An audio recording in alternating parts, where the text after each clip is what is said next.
Et maintenant, ça va chier des bulles. La chronique BD 220 sur AFC Rock Radio. Bonjour les gens, j'ai séjourné le mois dernier à Istanbul, dans le très festif quartier de Beyoğlu, bâti par les Européens et centre d'une intense activité culturelle.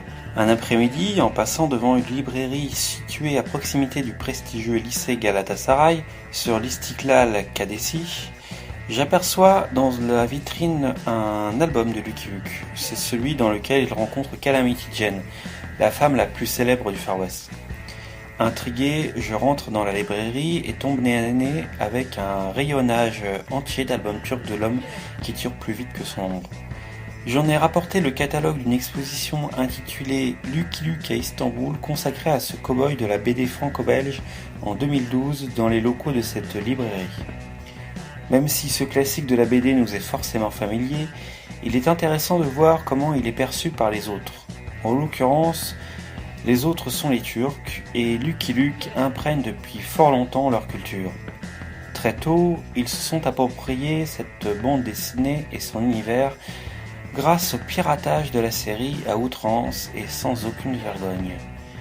Pour résumer, Maurice fait ses armes en compagnie de Franquin et Will dans l'atelier de JG, dessinateur chez Spirou, et crée Lucky Luke en 1946. L'année suivante, JG entraîne Maurice et Franquin dans un périple à travers les États-Unis, pendant lequel ils rencontreront Goscinny, qui deviendra le scénariste attitré de Maurice.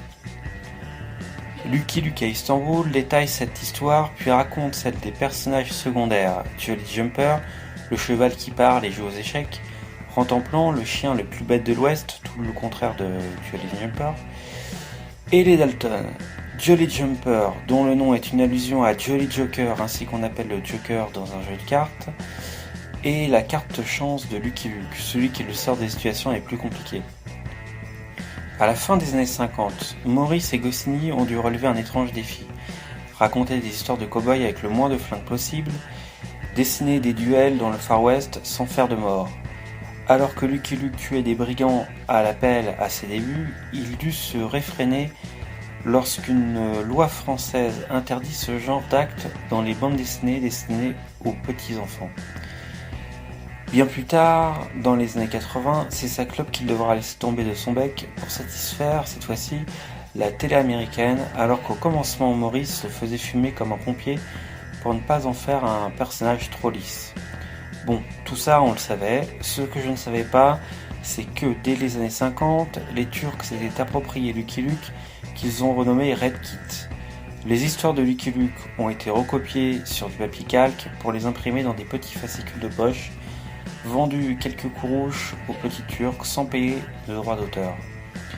Ce n'est qu'à la fin des années 90 qu'ont cessé les éditions pirates de Red Kit. De même, il y a eu 2 ou 3 films turcs avec Red Kit, bien avant que de tels projets n'aboutissent en Occident avec Lucky Luke. C'est en ignorant le droit d'auteur que ce genre d'initiative fut possible.